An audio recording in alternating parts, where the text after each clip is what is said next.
to the Nablasa. Happy birthday to you. Happy birthday to you. Happy birthday to you. Happy birthday to the Nablasa. Happy birthday to you. गिबियावनो 63थि DR नाब्ला सारनि जोनोम साननि मुङै बयनिसिमबो आंनि गोसो गोरबोनिफ्राय गोजोन गाहाम हामलायनायखौ बावहरनाय थाबाय आरो लोगोसेनो डिआर नाब्ला सारनि गोगो देहा आरो बिथाङा जि जेंनायाव दङ बिनिफ्राय थाबैनो उदां जानांगौनि थाखाय आनान गसाइनि गुरियाव आरज गाबनाय थाबाय जों नुबाय दिनै बिथाङा गोदो जोनोम सान फालिखोमाबो खिन्थु जेलनि सिङावसो दंमोन रायजो राजाफोरखौ दिनै खावलायनो गोनां गैया जों फिल्डआव हाबनानै जों बुजि मोन्दों जों जेब्ला बर' गामि भिजिट खालामो जों बहाबा थाङो अब्ला गोबां जोंनि रायजो राजाफ्रा सोङो रन्जन दैमारिखौ जोङो माला जोंजों लोगोसे मोनगोन माला उदां जागोन रन्जन दैमारिया बेबायदि गोबां बाथ्राफोरखौ बुङो आरो गोबां राजखान्थिगिरिफोरखौ दिनै जोंनि बर' रायजो राजाफोरा सोंखारियो बे सोरबायदि दैदेनगिरिनि थाखायनो दिनै जोंनि दैदेनगिरिया जारिमिनाव गैफेरि बुहुमनि जारिमिनाव फेरि जारिमिना जोंनि गेजेराव जाफुंदों आरो जोंनि दैदेनगिरिया अयनाय भाबै दिनै जोबथेसालियाव जोबजानानै दोननो गोनां जादों होननानै जोंनि बर' रायजो राजाफोरा जोंनि गेजेराव बुंथियो बेवहाय आं सानो जोङो रायजो राजाफोरखौ बांद्राय खावलायनांगौ गोनां गैया दिनै खावलायनांगौ होननानै बुंब्ला जायफोरा गोहोआव दङ जायफोरनि आखायाव दिनै राजखान्थियारि गोहो दङ बिथांमोनखौसो दिनै जों खावलायनांगोन नोंथांमोना रन्जन दैमारि अर्थात जेसेबांखिनि एनडिएफबि दिनै जोबथेसालियाव दङ बिथांमोनखौ दिहुननायनि मुङाव राजखान्थि दा गेले गुबुनाव नोंथांमोना राजखान्थि गेले जायफोरा दिनै राजखान्थियाव दङ बिथांमोनखौसो जों खावलायगोन नोंथांमोना जोंनि जि सुख'हायै मोनसे जेंना जानानै दङ बर' रायजो राजाफोरा बयबो हास्थायनाय मोनसे जि लुबैनाय जि मोनसे सिमां दिनै जोबथे जानानै दङ बेखौ नोंथांमोना उदां खालामनायाव सानहर खामानि मावनांगौ होननानै दिनै जोङो बर' रायजो राजाफोरखौ खावलाया नाथाय राजखान्थिगिरिफोरखौ जोङो खावलायनो हास्थायो राजखान्थि हिसाबै थारमाने बिथां खर'जनफोरनि थाखायनो दिनै बिथाङा जेलाव थादों होननानै नोंथाङा बुंनो सानो नामा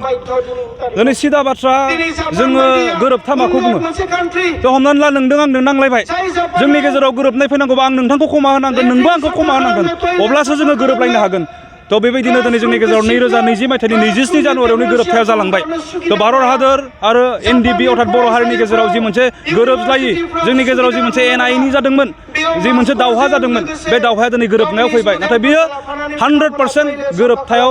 दिनै ओंथि गोनां हिसाबै बेरखाङाखै मानो होनना बुङोब्ला दिनै भारत सरकारा दिनैसिमबो बिथांखौ क्षमा होनो हायाखै क्षमा होनायबा बिथांखौ उदां खालामगौमोन बा जोंनि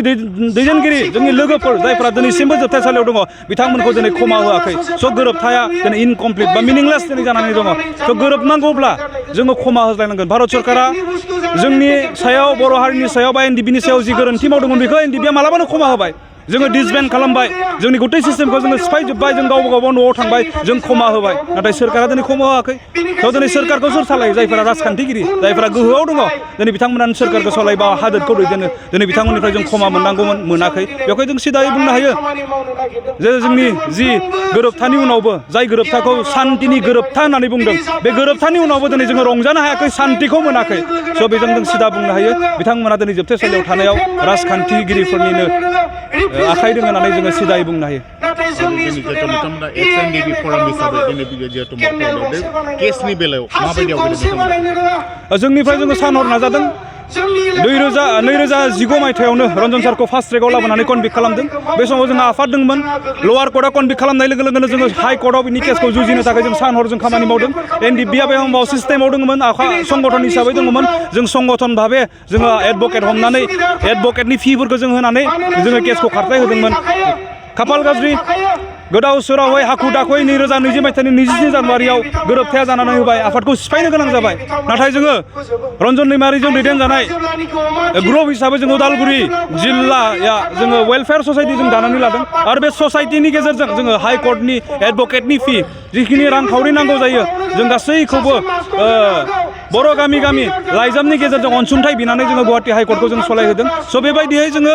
बिनि केसखौ जोङो हाइकर्टखौ जों नाजादोंमोन नाथाय दुखु गोनां बाथ्रा पलिटिकेल बेकिं मोनैनि थाखाय बिथाङा आखबार माने जोबथेसालियाव थाफाफिननो गोनां जादों जोंनिफ्राय नाजानाय आरो जुजिनाया दिनै खम जायाखै जोङो आरो सुप्रिम कर्टआव जोङो नाजागासिनो दङ फोथायनाय दङ जोंहा दिनै जाय राजखान्थिगिरिफ्रा बिथांखौ जोबनानै माने लाखिनानै दोनदों गोसो खालामबा पावाराव जायफ्रा दङ बिथांमोना सानसेयावनो बरननो हायो बे बाथ्राखौ दोनखोमा जाया बयबो मोनथियो बेवहाय बिथांमोननिबो अननाय आरो उदां खालामनो थाखाय हसा हसिनो खामानि मावनायखौ जोङो मोनगोन होननानै जोङो फोथायनानै दङ आरो बारग' एनडिएफबिआ गोसो होनानै बिथांखौ उदां खालामनो मोनसेबो खामानि गालाङा जासे जों खामानि मावगासिनो दङ थैनि सुगार बेरामजों नोंथांमोना भुगिनांनानै दं नामा? DB निउसआ नोंथांमोननि थाखाय मोनसे गाहाम सावस्रिनि मुलाम्फानि थाखाय थै सुगार बेरामनिफ्राय रैखाथि जानायनि मोनसे राहा लानानै फैदों। स्ट्रबेरी जुसआ नोंथांमोनखौ सुगार बेरामनिफ्राय रैखाथि खालामगोन। बे जुसआव नोंथाङा मुलाम्फा मोननो हागोन। ब्लाड सुगार आरो हासुमुत्रा बेरामनि फिनजाथायखौ साबसिन खालामनायाव हेफाजाब, मोदोम दुंखांनायाव हेफाजाब, थांना थानायाव रैखाथिनि थाखाय गोबां मुलाम्फा, नोंथांनि मोदोमनि बिगुरनि थाखाय मोजां, केन्सार बेरामनि हेंथायै रैखाथिनि थाखाय हेफाजाब आरो गोबां सावस्रिनि मुलाम्फाफोर। थै सुगार बेरामनिफ्राय रैखाथि मोननो बेफोर गासैबो सावस्रिनि मुलाम्फाफोरखौ स्ट्रबेरी जुसनिफ्राय मोननो हागोन। गाहाम देहानि थाखाय बे प्रडाक्टखौ DB निउसनि गेजेरजों खौरां लाना थाबैनो लादो। गुवारै मिथिनो आरो प्रडाक्टखौ मोननो थाखाय जानबुं नम्बर 99740307338 आव जगाजग खालामनो हागोन।